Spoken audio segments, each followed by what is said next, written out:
San Pedro, c'est une mine d'or.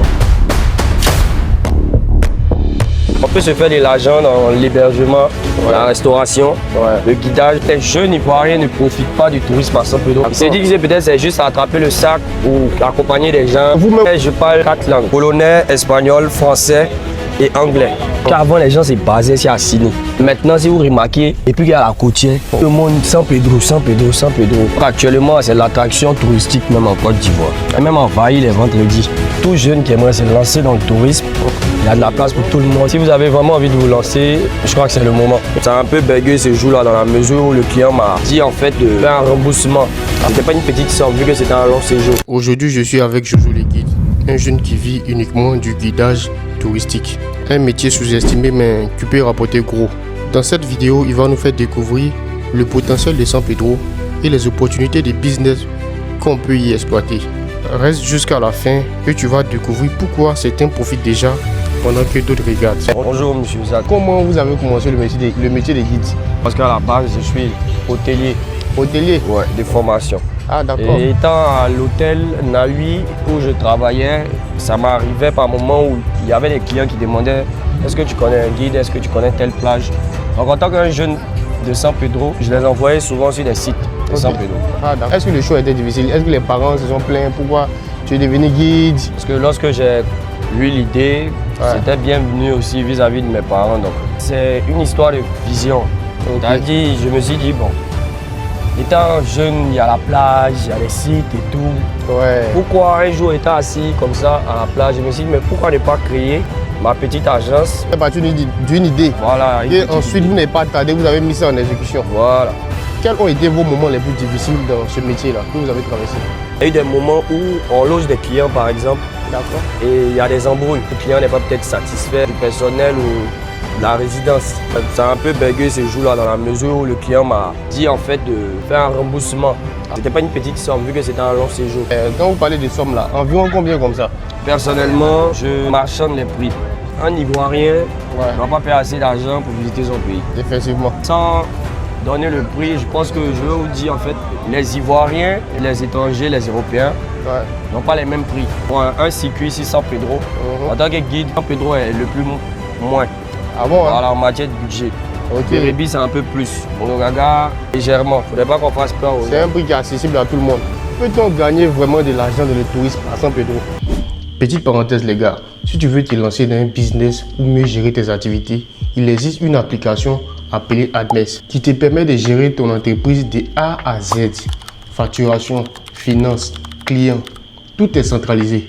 Parce que avoir une entreprise c'est bien, mais savoir gérer c'est le plus important. Le lien de l'application se trouve en description. San Pedro c'est une mine d'or. On peut se faire de l'argent dans l'hébergement, la restauration, le guidage. Sans vous mentir, pour quelqu'un qui est concentré, voilà, et puis qui a la vision vraiment, parce qu'il pourra bien vivre de la chose en fait. Les jeunes Ivoiriens ne profitent pas du tourisme à San Pedro parce que, comme je parlais tout à l'heure, vous savez, le même mot revient à chaque arrêt. La vision. Il y a d'autres qui sous-estiment le métier de guide. Ils se disent que peut-être c'est juste attraper le sac ou accompagner des gens. Ils ne voient pas la portée. Ça ne fait pas boum chez tout le monde. Quelles sont les qualités d'un guide qui veut s'en sortir? Déjà, il doit apprendre déjà beaucoup les histoires, c'est-à-dire les mythes. Parler différentes langues par exemple. L'anglais, l'espagnol, le français, pourquoi pas.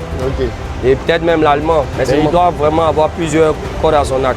La dernière qui est le fait de ne pas avoir honte. Vous avez froid aux yeux, c'est pas évident. Parce qu'on a amené à beaucoup parler, on rencontre des gens qu'on ne maîtrise pas. Et vous avez dit, un guide doit comprendre plusieurs langues. Mais vous-même... Je parle au moins 4 langues. 4 langues? Oui. Polonais, espagnol, français et anglais. Ah bon? Oui, parce qu'en vrai, il y a des touristes, lorsqu'ils arrivent, vous dialoguez peut-être des mois avant. Et lorsqu'ils arrivent, si vous n'êtes pas doué dans la langue, ça fait un peu une barrière. Il vit la chose, mais s'il n'a pas vraiment les histoires dans sa langue, il ne vit pas à fond le circuit. Effectivement. Voilà. Les langues, c'est venu déjà d'un touriste qui venait en Côte d'Ivoire, mais qui me parlait depuis des mois. D'accord. Donc vu que je savais que lui, il était polonais, j'ai commencé à me faire mes recherches et apprendre la langue polonaise. Parce que quand il vient, tu es censé savoir dire au moins Dzień dobry, Jak się masz. Les 2 premiers mots, ça lance déjà la conversation et le contact. Donc, comme ça, j'ai commencé à jobber sur différentes applications. Vous savez, quand vous voulez apprendre une langue, si vous avez la volonté, ça passe. Okay. Maintenant, est-ce qu'on a besoin d'un niveau pour être guide? Quel diplôme on a besoin? Bon, moi, selon moi, il n'y a pas de diplôme, mon frère, requis pour être un guide. Ah bon? Voilà, il existe des formations pour être guide. Ok. Mais moi, je suis autodidacte. Voilà, donc tout le monde peut être guide. Il suffit déjà de savoir parler déjà le français, bien le parler. Ok. Et voilà un peu. On n'a pas besoin forcément d'avoir de gros diplômes. Voilà, mais n'empêche qu'il y en a des gens qui sont à l'université qui sortiront guide parce qu'ils ont étudié le tourisme et l'hôtellerie. Okay. Quelles sont les activités que vous pouvez proposer aux jeunes qui viennent sur San Pedro? Déjà, le premier site où on les envoie, c'est ici. Et après ça, on les emmène à Eden Rock. Ah, okay. Là-bas, c'est un mini zoo. On peut les proposer de se rendre à la piscine naturelle. Il y a aussi un endroit que beaucoup sous-estiment, la maison d'Acosta Suero, le fondateur de la ville. Lui qui a baptisé et qui a donné le nom San Pedro à la ville. Ouais. Donc, un bon guide là, tu peux avoir environ combien de clients par jour? 3, 2 clients, souvent même 1. Ça varie. Qu'est-ce qui ferait le développement du tourisme à San Pedro? Au niveau du foncier, peut-être bien, parce qu'il y a des gens qui ont souvent envie de s'installer ici, qui trouvent aussi que les prix sont vraiment coûteux. Est-ce que les gens viennent à San Pedro? Est-ce qu'il y a de la masse ici? Depuis qu'on a la voie, ça a transformé l'activité même touristique de San Pedro. Parce qu'avant, les gens se basaient ici à Sino, 1, 2, 3 à Sino. Mais maintenant, si vous remarquez, depuis qu'il y a la côtière, tout le monde San Pedro. Parce que pour aller même à Bérébi, il faudra arriver à San Pedro. C'est ça. Voilà. Donc actuellement, c'est l'attraction touristique même en Côte d'Ivoire. Ah ouais. Voilà. Donc pour répondre à votre question, en masse, on est même envahi les vendredis, les week-ends. Parce que les gens viennent ici pour kiffer et tout. Oui, là, il y a un lac aux poissons. Ok. Lorsque vous avez du pain, vous voyez, il y a un cap-koi dans l'eau. Regardez là-bas. Ah ouais. Oui. Vous venez vous jeter du pain, dedans vous vous relaxez. Vous voyez derrière les enfants, la famille et tout, ils viennent ici. Ici, c'est un endroit où vraiment tout le monde se sent. C'est un site pour enfants et pour adultes. Ah ouais. Et en termes de plages, si vous devez faire un top 3 des plages.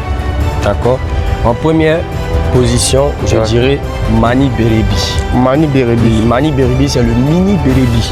Ok. Avec le temps que l'appellation a changé. Sinon, quand les explorateurs sont arrivés, ils ont dit mini et là-bas grand Bérébi. Donc, top 1, Mani Bérébi. Donc, en top 2, je pourrais dire Monogaga. Ok. Parce que Monogaga, c'est l'une des plus belles. En troisième position, comme un bon pétricien, je dirais San Pedro. Quel est le conseil que vous pouvez donner aux jeunes qui veulent se lancer, comme vous, qui veulent démarrer quelque chose aujourd'hui? C'est déjà de croire en soi et au business déjà. Ok. Persévérer et surtout ne pas écouter la vie des gens. Quand je dis la vie, dans la mesure où les gens te diront c'est pas un métier, trouve-toi un métier. Il faudrait déjà croire en ce qu'on fait et être honnête. Parce que l'honnêteté, ça paie. Ah bon? Ouais. Dans tout business, si vous êtes honnête, vous avez 90% de chances de valider. Le métier de guide est sous-estimé, mais il peut vraiment changer une vie. Les opportunités sont là. À toi de décider si tu veux en faire partie. Merci d'avoir regardé la vidéo jusqu'à la fin. Ici, on parle d'entrepreneuriat, on parle de business et aussi on parle de mindset. Partage, like, commente et abonne-toi pour faire partie de la communauté des entrepreneurs.